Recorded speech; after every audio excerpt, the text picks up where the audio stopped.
Kia ora koutou, good afternoon everybody.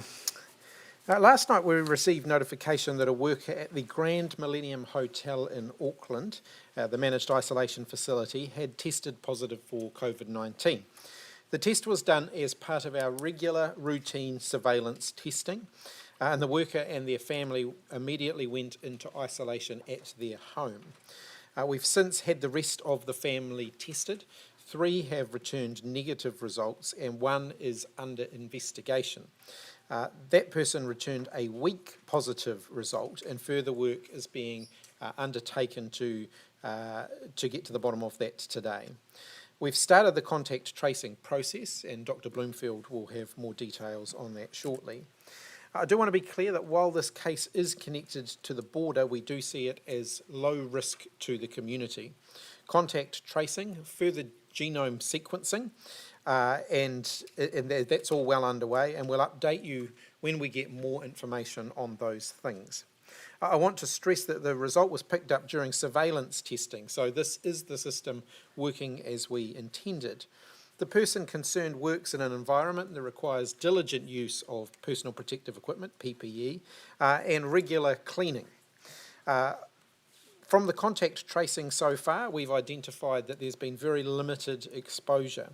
A final point to note is that the worker concerned remains asymptomatic. This all bodes well.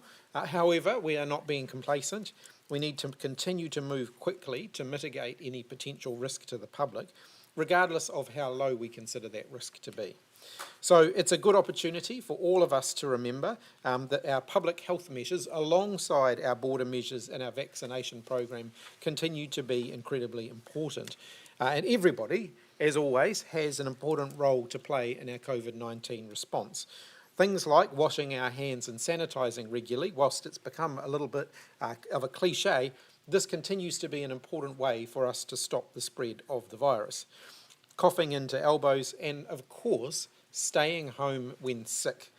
Using the COVID Tracer app to scan into all of the places we visit, and making sure that Bluetooth is turned on. These are all things that every New Zealander can do to help us stop COVID-19 in its tracks. All of these measures will help us to protect ourselves, our friends, and our families, and our wider families, from COVID-19. So I'll now hand over to Dr. Bloomfield for a bit more detailed information, and then we'll take your questions. Thanks, Minister. Kia ora koutou katoa. Just continuing on from what the Minister said, some further information about the positive case reported last night and the household contact who returned a weak positive result and remains under investigation. So today we are retesting that family member and are also running the whole genome sequencing on both case A and the second family member. We should have those results available later today.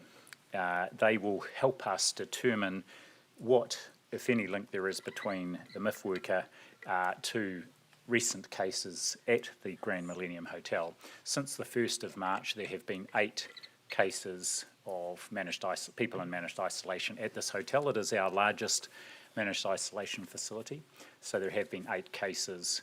All were identified on day 0 or 1 of their stay, which shows the value of our day 01 testing, and of those, 5 were in that sort of 2nd or 3rd week of March, which is the time that we might have expected this case to have become infected if it's linked, as we expect, to one of these cases.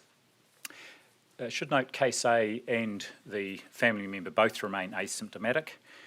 Case A was at work yesterday, wore a mask for the duration. There were 2 colleagues who worked closely with case A.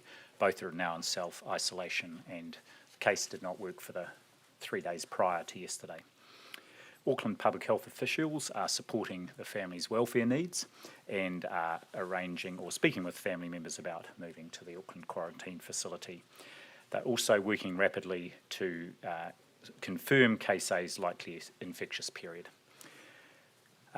Case A was on fortnightly swabs, and the last surveillance swab was taken on the 4th of March. The case had also, as I think you're aware, received the Pfizer-BioNTech vaccine as part of our border worker vaccination program. The first dose was on the 23rd of February, and they had just received the second dose on the 16th of March. I have one confirmed location of interest. This is the Mount Roskill countdown, which was visited briefly by the case for around 10 minutes on Saturday, the 20th of March. More detail will be provided on the website, at the Ministry of Health website, and anyone visiting the countdown in Mount Roskill at around the time that will be indicated on the website, it's just been confirmed, needs to be alert for COVID-19 symptoms. If they develop those, of course, to stay at home, contact Healthline about getting a test. Any other new locations of interest associated with case A, or if we confirm the second case, will be notified as the information is confirmed. And just a reminder, the symptoms to be aware of course, are cough, fever, shortness of breath, sore throat, sneezing, runny nose, temporary loss of smell, and of course, as we've seen in more recent cases, muscle aches. Now, on vaccination, as noted, the new case had received both doses of the Pfizer-BioNTech vaccine as part of our wider vaccination program. It's in fact pleasing to see that this border worker, along with over 90% of other border workers to date, had been vaccinated. The second vaccine had been given just on the 16th of March. We know the vaccine is effective at preventing infection, preventing severe disease if a vaccinated person does become infected, and also there is emerging evidence for it preventing transmission. Now, full vaccination is classified as someone who has had both doses and 3 weeks apart, and a period of at least 7 days after their second dose. And that's when we would expect 95% of people to be protected. In other words, to be immunised as opposed to vaccinated. This issue of how effective the vaccine is at preventing spread or transmission of COVID-19 is one we are looking at continually. I spoke this afternoon to our Chief Science Advisor, Dr. Ian Town. There's intense work and reporting on this around the globe, and essentially the evidence has been updated daily. At this point, he says the key thing we should be taking away is this vaccine is highly effective at protecting individuals, and seems to be doing a good job of protecting people collectively when higher rates of vaccination are achieved, as we're seeing in a number of countries around the world. So it remains critically important for all of us to take up that opportunity to be vaccinated. There is now an online tool on the COVID-19.govt.nz website that allows people to look and get an idea of when it is likely they will be offered the vaccine. Further to the border-related case, the one we're reporting, and that case under investigation we've just talked about, there are 3 other new positive cases, all in managed isolation, and 1 historical case to report. So the rolling 7-day average of new cases detected at the border is 5. 1 case is recovered, so our number of active cases is 68, and our total number of confirmed cases since the start of the pandemic is 2,112. We've had a total of 41 historical cases since the 1st of January, and out of a total of 300 cases. On the laboratory testing, there were 2,754 tests processed yesterday, reflecting the Sunday volumes, and the 7-day rolling average is 4,438 tests. I think I'll leave it at that, Minister. Back to you. Thank you. We'll open up for questions. Has the family been vaccinated? No, they hadn't yet been vaccinated. From the contact you've had, or from the contact the Ministry have had with the case, are you confident that that PPE was used appropriately throughout their time at the Grand Millennium Hotel? Look, I can make an observation around MIQ facilities in general first, and then the specific case investigation. We regularly review the use of PPE and other infection prevention and control measures in our managed isolation facilities. The most recent review of this particular facility was done in January. It came back with some very mild to moderate recommendations for improvement. That's the case with almost every one of our infection prevention and control reviews. They come back with further improvements that can be made. There was nothing in that review that sort of rang any alarm bells to say actually there's some problems here. It was just the usual continual improvement cycle that we would expect, and that looks at things like whether PPE is being used appropriately. So the fact that the IPC audits weren't flagging up big concerns in that area, gives us confidence that the PPE and the IPC processes were being followed and were being used. In terms of the case investigation, nothing here has come back to suggest that there were any failings in that regard. How likely is it that this case will lead to a change in alert papers? Very, very, very low at this point. We would need to see some additional factors that we're certainly not seeing any evidence of at the moment.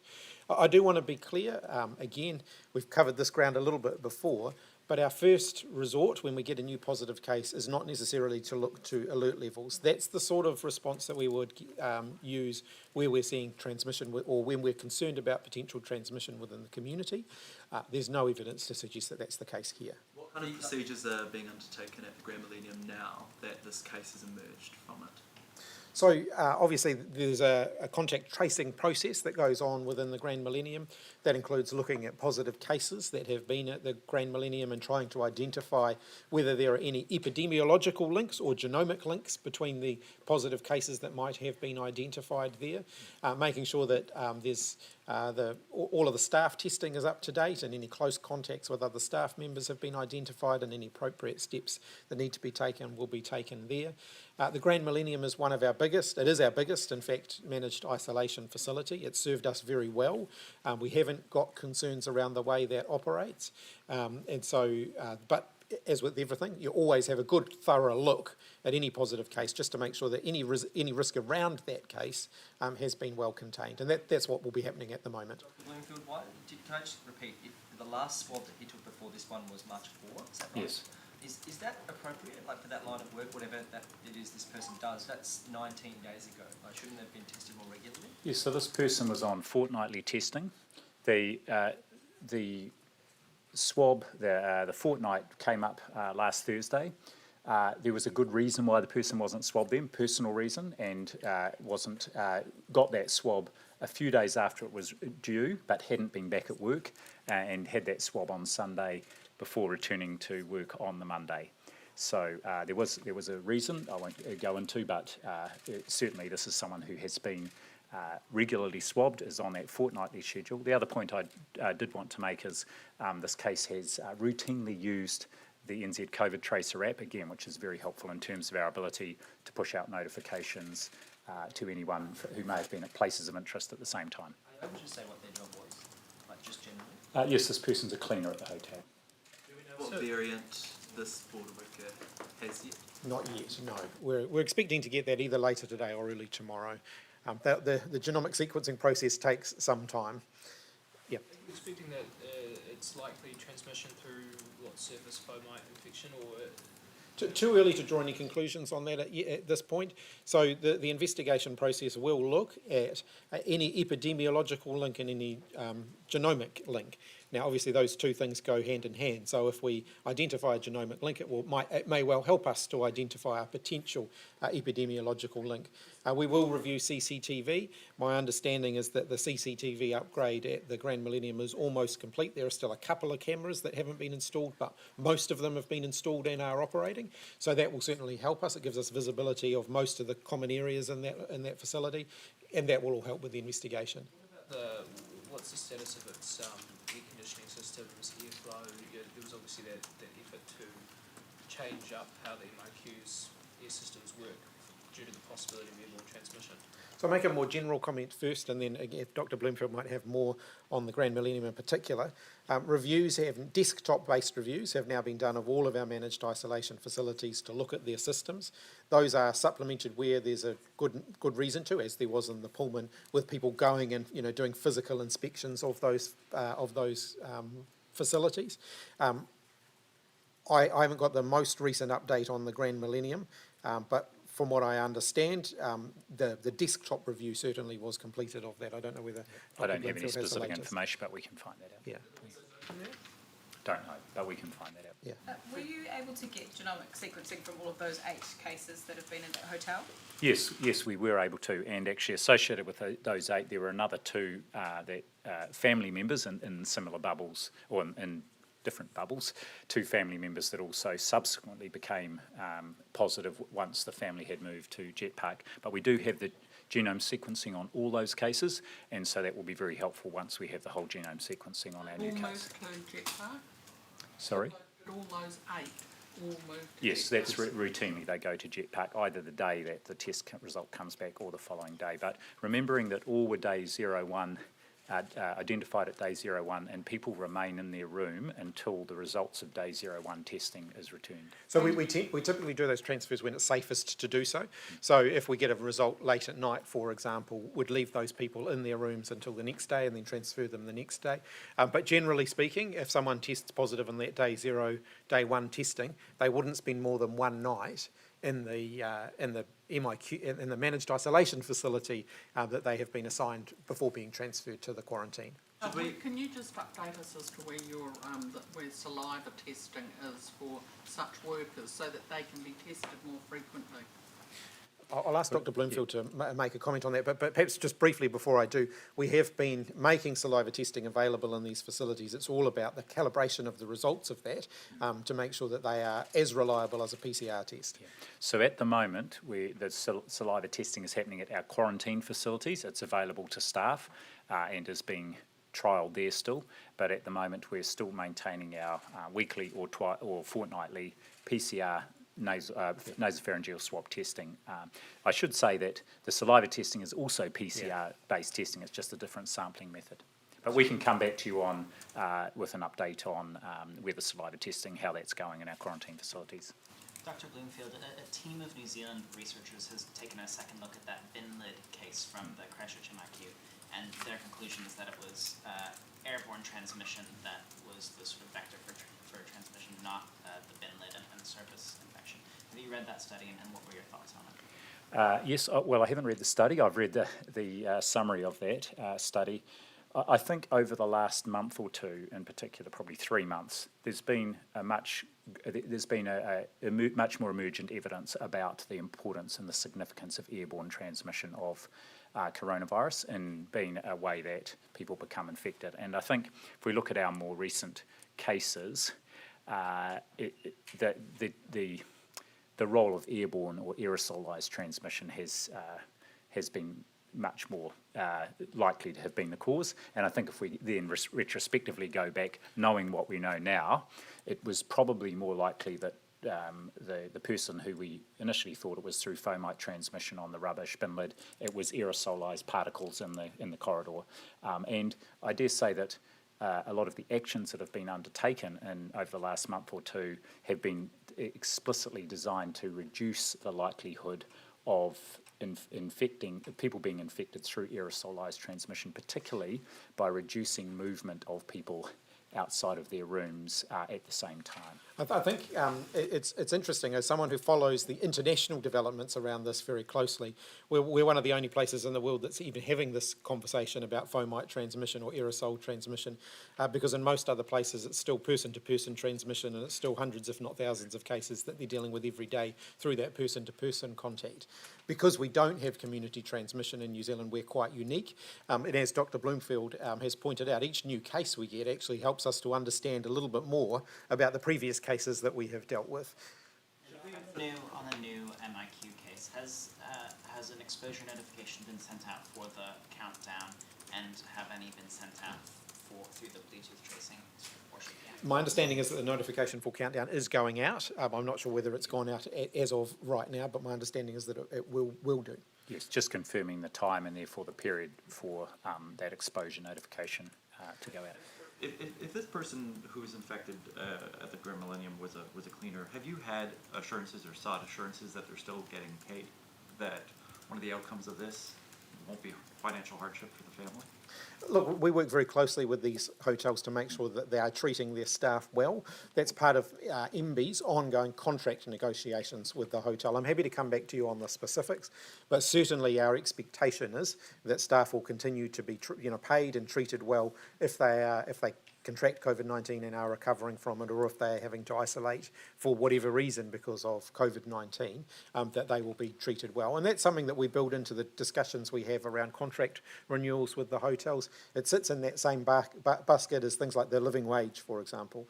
We want these facilities to be good employers because we know that good employment practice, again, helps us to reduce the level of risk that there might be associated with them. Could you just give an update on how many border workers have been vaccinated and how many people are getting vaccinated every day now? So the most recent numbers I have in terms of total vaccination, we have now administered 38,808 vaccines. That's as of midnight last night. 4,658 of those were second dose vaccines, so about 34,150 first dose vaccines. We're working on a more granular update around our border workforce. We know that it's above 90%. The feedback I've had from that we have had from the hotel manager at the Grand Millennium is that they're comfortable that they are well above 90%. But there's a data matching exercise that goes on here just to make sure all our data sets are lining up so that we can get that more granular information, even by facility, of exactly where that fits. Do you have a sort of average of how many vaccines are being given a day at this point? So we're sort of in the low 2000s now and trending upwards. So we are expecting that to continue to trend up over the next week or two. And how many vaccinators do you have, and is that enough for your upscaling plan? I can get you the exact number of vaccinators. I'm just trying to find out whether I've got it on the list that I have in front of me. But we're well into the thousands of vaccinators who have done that training that's required. And that's enough at this point? For what we're doing at the moment, for groups 1 and 2, yes, it is. And is there any issues around supply with needles at this point? Not that I have been made aware of. No supply of needles. We've got a good system. Joe will come. Joe. Dr. Bloomfield, it's 1 year today since the announcement was made about going into nationwide lockdown. Just wondering, what's your sort of enduring memory from that time, and is there anything in particular that you would change about your own response over the last 12 months? Well, the one thing I would do differently, I say, is I would keep a record, a personal record, because it was all such a blur. Things were moving at pace. The other comment I would make in response to the first part of your question is my main recollection about when that decision was made and then communicated to the public was I don't remember people saying why. People understood why, and my sense was there was a collective sigh of relief, and people said, okay, what do you want us to do? And the message was quite simple then: stay home, save lives, be kind. And that was so successful, people embraced that so widely that we, I think, exceeded what we set out to do. But I do personally recall a sense of relief, because there had been this real anticipation that things were starting to escalate, and we could see where that was heading overseas, and I think we made the decision in a very timely way. Just to come back on the question around vaccinators, I can have done some maths. Over 2,200 people have now completed the vaccinated training. Of that, though, we're looking at about 300 to 400 of those who are active vaccinators at the moment, which means that we don't have an availability of workforce issue. In fact, we've got plenty of vaccinators available, so that's not a constraint for us at the moment. Audrey, we'll come back to Audrey. Is the other family member who's got a weak positive a school child? No, it's an adult member of the household. We'll come over here, over there. So just going back to your reflection from previous months, in June you said that there was enough evidence on long-term effects of COVID. The World Health Organization is saying that it's become a highly significant issue. What's our position now? How concerned are you about these long-term effects? I think there is clearly emerging evidence about the long-term effects of COVID with some people. We've actually commissioned some research into this to follow up a cohort of people in New Zealand. Obviously, it's quite a small group in New Zealand who have had COVID, but we are following up to see what the long-term any long-term health effects are. And again, I think this supports the approach we've taken by trying to minimise COVID in our community, because we don't want to take a risk either with acute infections and the impact of those, but also what can be. We know many infections for some people do have long-term chronic impacts, and we're still learning about this. So we are doing that specific bit of research in New Zealand to follow people up. On that, what's the Ministry of Health doing for those who are actually suffering at the moment from those long-term effects? Are we giving them information on the COVID website? Like, what sort of information can people get who have those issues? I don't know exactly, but we can come back to you on that. Are you concerned that when people at home hear that someone's had 2 vaccinations and has still caught the virus, that it's just going to fuel anti-vax conversations? Look, we know that we've still got a degree of vaccine hesitancy out there, and of course we're going to continue to share fact-based information so that people can make informed decisions for themselves. The vaccine, there is no such thing as a 100% effective vaccine, so with even the most effective vaccines, there is still a residual degree of risk. I think Dr. Bloomfield's already outlined for you, some of the science around that, and I'm sure he'll want to add to that. Yeah, I mean, just a comment here. A 95% effectiveness rate for this vaccine is very high. The annual flu vaccine is about 60 or 70% effective. So, notwithstanding that, that still leaves 5% of people. And one of the ironic things here, or sort of feels counterintuitive, is the higher our vaccination rates get, the more likely it is that any infections we get in the community will be amongst vaccinated people, just because most people will be vaccinated. I should also just reinforce that this person had only had their second vaccine a few days before they returned the positive test, and we generally will say people are likely to be protected or receive that full protection from the vaccine 7 days after the second vaccine. So it shouldn't discourage people. Should he have been at home then? Like, if it takes 7 days, why don't you just tell him to stay at home and wait out the 7 days until he's reached that 95%? So all our border workforce are continuing to work, even though they're vaccinated, and they are continuing to be tested regularly, and they are continuing to use PPE as they always have. So the vaccination is another layer of protection.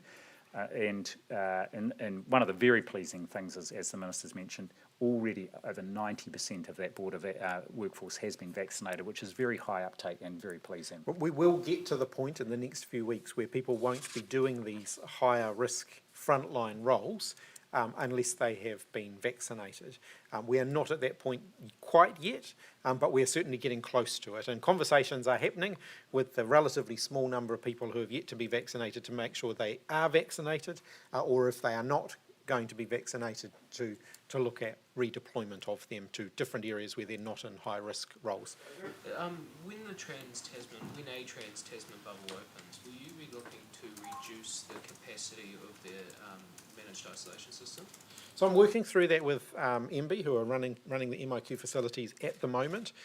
We are likely to increase the contingency that we have, bearing in mind that with thousands of people travelling across the Tasman, we need to be able to respond to any events on that Trans-Tasman route. We would not be in a position where, if we needed to respond quickly, we could simply start re-isolating through MIQ everybody coming in from Australia. But we may need to do that on a more targeted basis, and so therefore having some contingency available for that is something that we are looking at. We've then got to look at what the overall risk profile is. Now, at the moment, people coming in from Australia are very low risk. If we replace a proportion of those with people from higher risk countries, we will therefore see a higher proportion of positive COVID-19 cases across the MIQ network, and we need to just understand a bit more about the risk profile of that, what that means for the workforce, and so on. And so we're working through that at the moment, but I would not at this point guarantee that all of the space that's made available from a Trans-Tasman bubble will be re-released again. So you're saying to mitigate that prospective risk, the total number of available MIQ spaces may shrink? Yeah, so we've been doing some work around cohort allocation and so on. All of those things that we've talked about before have an operational impact on MIQ facilities. And as we look at higher concentrations of risk, then we would look at doing other things in order to try and mitigate that risk. For people who are overseas right now and thinking about how they could come home though, I mean, what does that mean? Oh, the Trans-Tasman bubble is still good news for them. There will be more capacity available in MIQ as a result of Trans-Tasman, as a result of free travel across the Tasman, but it might not be a one-for-one match. Well, certainly, I think it's highly unlikely to be a one-for-one match. So it's most likely that the overall capacity of the system will shrink? whether we see any facility closures, that's not so much the question, it's more how we use the facilities that we have and whether we have more of a buffer and whether we do different things around how we allocate rooms. There's only So we're working through that at the moment.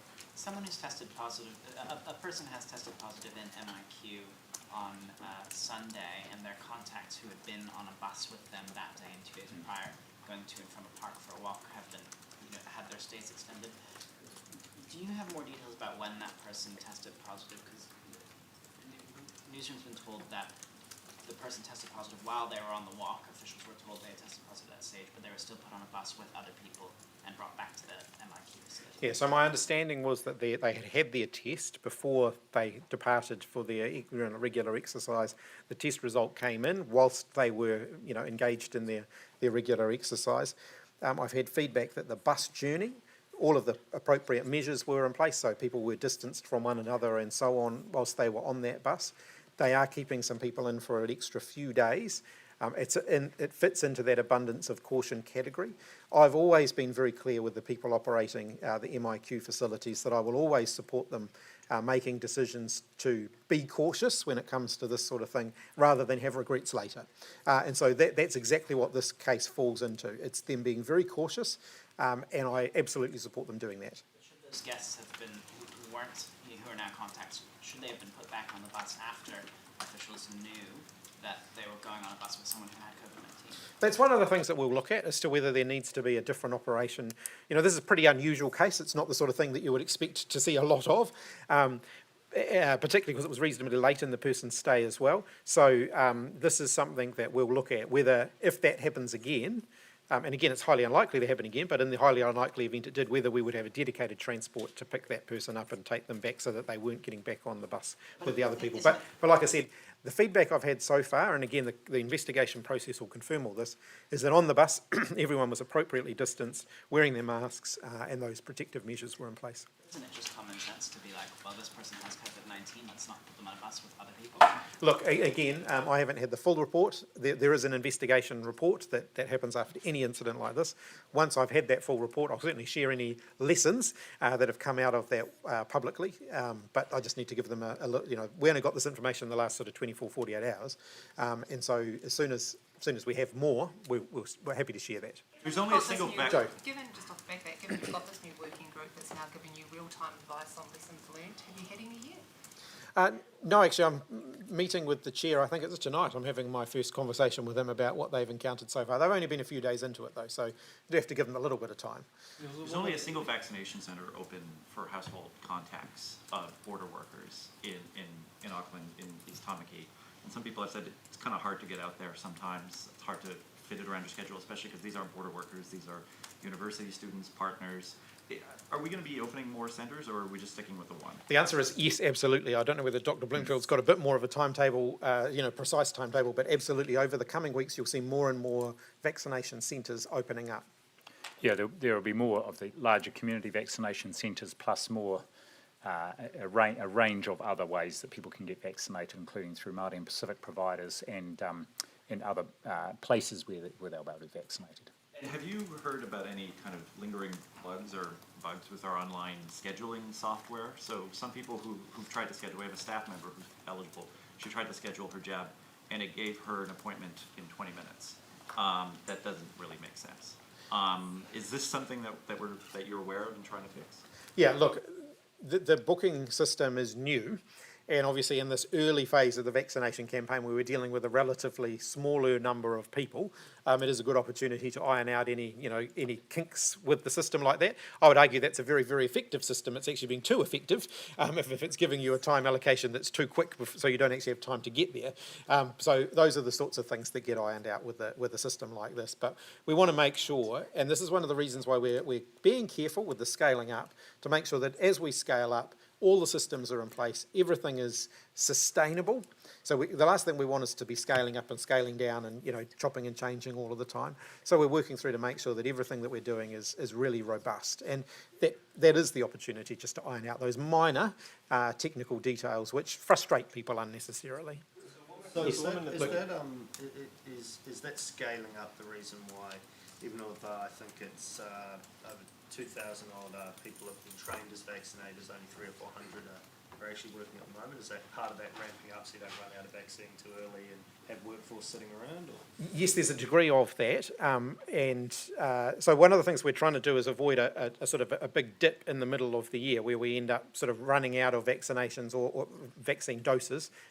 So we're being very careful to not get to that point. As we ramp up, we want to sustain the levels as we ramp up. So I don't want it to be a roller coaster. I don't think anyone wants it to be a roller coaster. The woman who stayed at the Grand Millennium in January, who's come out and said she laid 2 complaints about seeing security talking to people without masks and in close proximity. Is that something that came up in I think you said the last review was in January, and is that... So I had a bit of a report on that just before coming down here today. My understanding is that there were 2 incidents in question. One was where are we?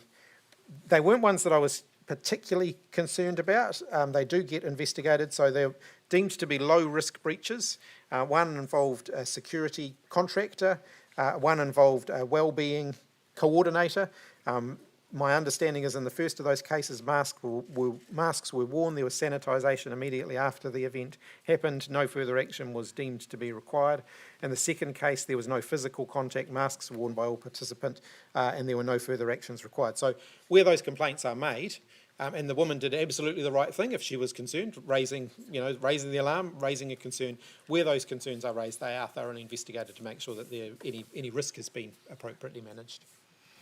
All right, any further questions? Well, last question up the back. Can I just ask, if you had started vaccinating earlier, would this case have been avoidable, or at least 95% avoidable? I'll ask Dr. Bloomfield to comment on that. Yeah, it's very hard to say. We will continue to see cases, and that doesn't mean there's a failure or any problem. It's not a vaccine failure. It's not a border failure.